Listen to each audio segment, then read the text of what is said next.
wherein we have 7 founder members, 2 constituent members and 6 associate members. Plast India 2026 is going to be one step ahead of 2023. We will be having approximately 50% more space, so around 75,000 square meters of show area. Can you tell us a little more about the reverse buyer-seller meet?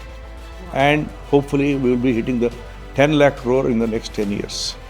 So that's the potential which is there for the plastic industry in India. What's the interesting thing you've noted in terms of leadership? In the world of this scale, where the industry leaders come together and contribute for the success of the plastic industry.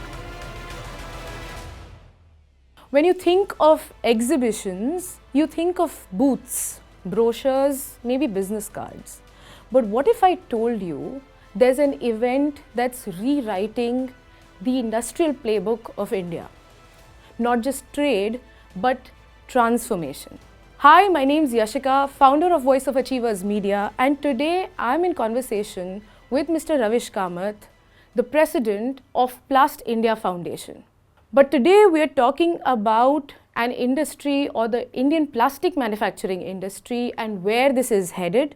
And we are also discussing the nitty-gritties of how this has come about, the history, and where we are headed. Welcome. So happy to have you. Thank you, Yashika. Thank you so much for being with us today. Let's start from the beginning. When we're talking about Plast India, what is it for someone who's coming here for the first time? What does it mean? Let me give you a background about Plast India Foundation. Plast India Foundation was formed in 1987, wherein we have 7 founder members, 2 constituent members and 6 associate members. These members are associations representing the industry's interests from across the country. We represent the interests of the plastic industry, the raw material manufacturers, the machine manufacturers and the processors. And this is the 12th edition, right? So what's so special about Plast India 2026? Yashika, Plast India exhibition has always been special to the visitors and the exhibitors.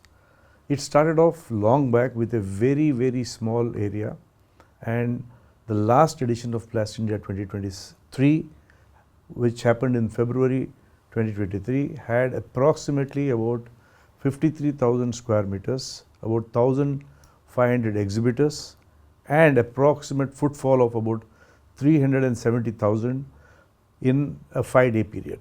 Right. Plast India 2026 is going to be one step ahead of 2023. We will be having approximately 50% more space, so around 75,000 square meters of show area. We will also be having more than 2,000 exhibitors, in which approximately about 500 exhibitors overseas.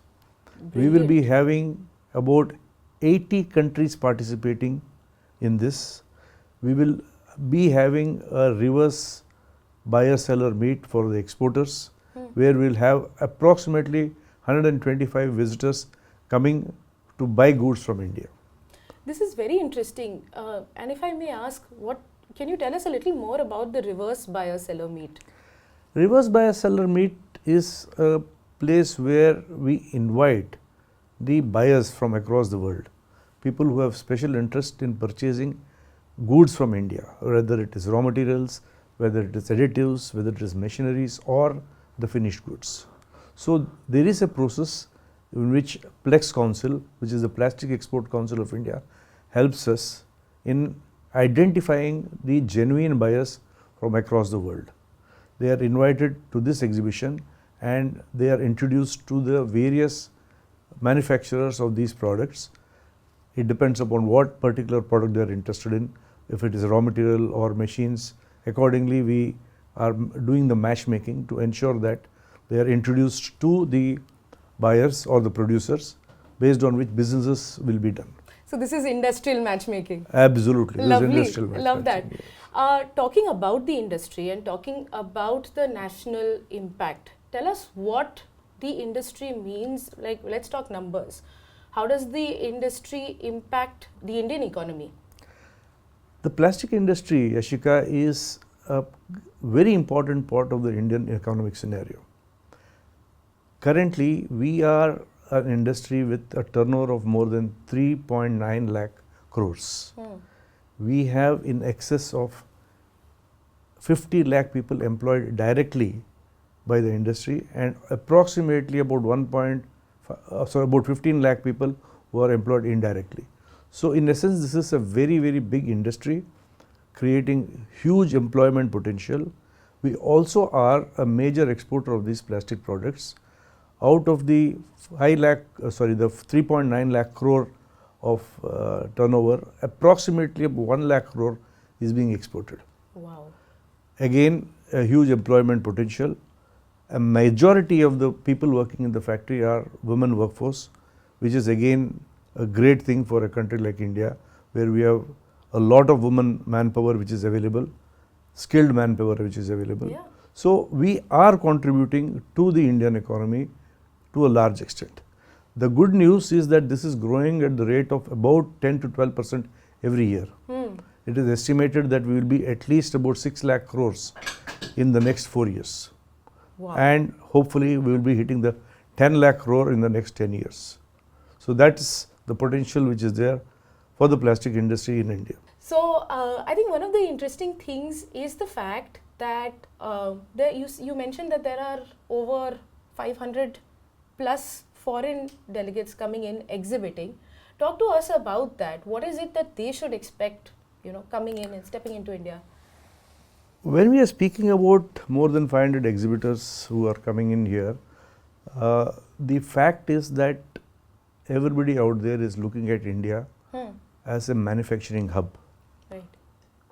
We are poised to grow at 10 to 12% per annum, and India has the ability to provide the best quality goods at a very reasonable price.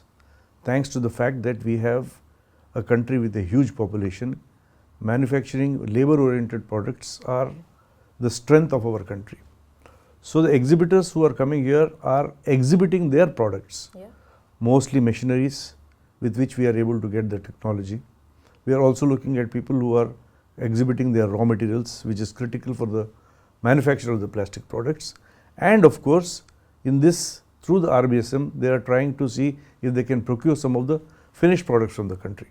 So anyone who's watching this, what is one thing that you think will kind of push them to instantly book their tickets, step in, come into this exhibition? Oh, Yashika, the exhibition has called as the Bharat Next Plast India 2026. When we speak about Bharat Next, we are speaking about the next phase of the Bharat industry, which means we have the latest technology, the latest products which are at display at the Plast India 2026 exhibition.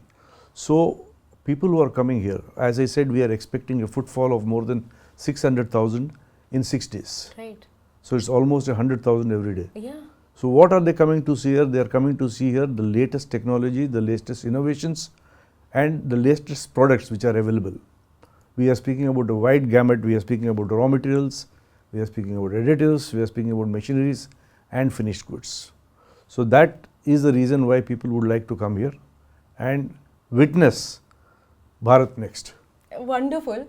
And this one thing that I have to, ask at a personal level, you being the president of the Plast India Foundation, there's so much going backstage as we prepare and as you all prepare. What's the interesting thing you've noted in terms of leadership? Yashika, this is a very important question which you have asked.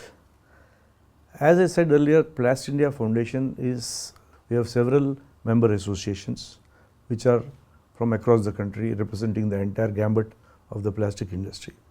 The best part of this is each and every person who is contributing to the success of Plast India Foundation is doing this out of his free will, and we are all honorary members. So this is all, wow. 100%. So this is one of the only exhibitions in the world of this scale where the industry leaders come together and contribute for the success of the plastic industry. In the foundation, we have approximately 17 members in the management committee. There is a president, a vice president, and a treasurer. We in turn will formulate a national executive council in which we have approximately about 60 members. This is headed by a NEC chairman, co-chairman, and several other chairmen for the various activities which we have. Right. So approximately 100 people are working tirelessly to ensure that we try and give the best experience to the exhibitors and visitors. And you're experienced. What about the younger ones? Does your team have young people as well? Absolutely. I think I'm one of the oldest in the whole team. I would say that the NEC team is a very, very young team. We have people from across the country.